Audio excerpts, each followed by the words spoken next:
et à tous, Mangembo TV, la télévision de la diversité, votre bulletin d'information. Merci d'être des nôtres.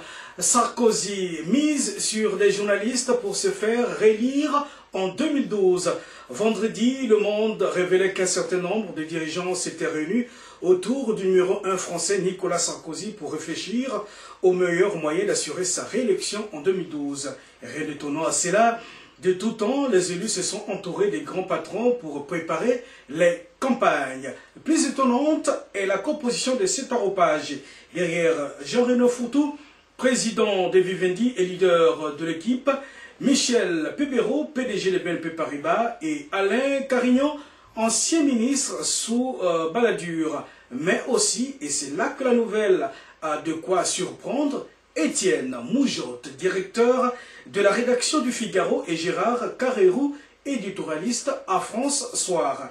Les deux journalistes n'ont jamais caché une proximité d'idées avec le chef de l'État, mais cette fois-ci, ils font clairement partie d'un groupe dont le seul objectif est la réélection de leur poulain en 2012. Affaire à suivre.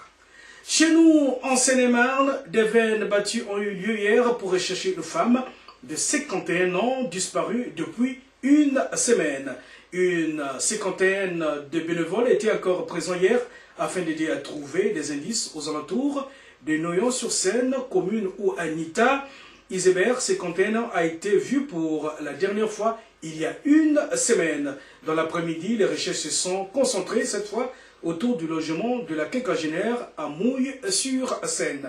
La journée d'hier devrait être la dernière journée de battue. Les recherches sur le terrain vont diminuer en la matière. Nous avons fait tout ce qui était possible.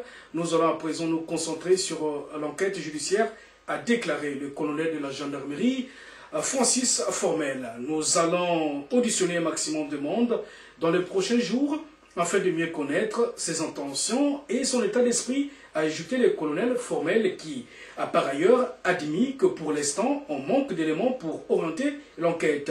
Des plongeurs de la gendarmerie sont entendus aujourd'hui pour explorer la Seine, ainsi que les nombreux étangs situés à proximité, afin d'y chercher des éléments pouvant aider l'enquête. Visite guidée de Mélin, la ville royale, le samedi 27 août prochain, à travers le faubourg Saint-Lienne et l'Allemand. Mélin se trouve aujourd'hui au confluent de la Seine et de l'Allemand, un cours d'eau d'une trentaine de kilomètres partant des environs de Mormont pour traverser Blandy, Champeau, les domaines de Vaux-le-Vicomte et Messi. Les derniers hectomètres de son parcours drainent une petite vallée avec ses activités et une histoire propre au pied du faubourg Saint-Lienne. Départ 14 h à l'office de tourisme de la ville-préfecture. Le tournage du film Les Caïras dans la ville de Mélin a pris fin hier. Selon le réalisateur, ce film va mettre en musique tous les aspects positifs et négatifs de la banlieue parisienne.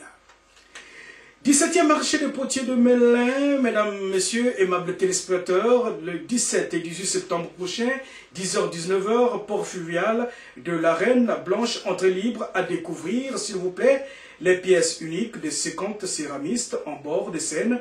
Tous les genres et toutes les matières sont représentés, décoration, humour, musical ou culinaire, grès porcelaine, faïence.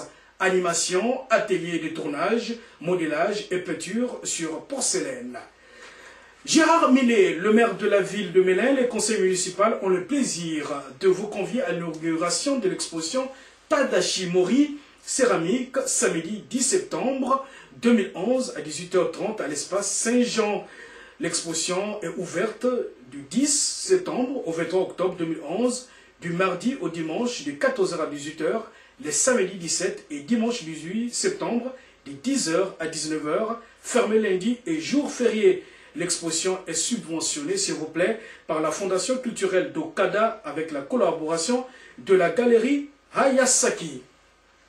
Enfin, pour boucler ce bulletin de formation, Marilyn Picheri, maire de Savigny-le-Temple, c'est dans Seine-et-Marne, le conseil municipal et les anciens combattants vous prient de bien vouloir honorer de votre présence la cérémonie commémorative de la libération de Savigny-le-Temple le mercredi 24 août 2011, place de l'église au bourg de Savigny-le-Temple, 18 h.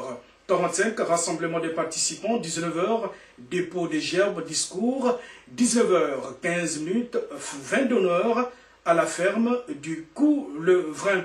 Voilà, c'est ici que s'achève votre bulletin d'information sur Manguebo TV, votre télévision de proximité. Merci pour votre fidélité, on ne peut plus précieuse et gracieuse à nos programmes. On se retrouve prochainement. Merci donc à Bruno Seka qui était donc de l'autre côté de la caméra.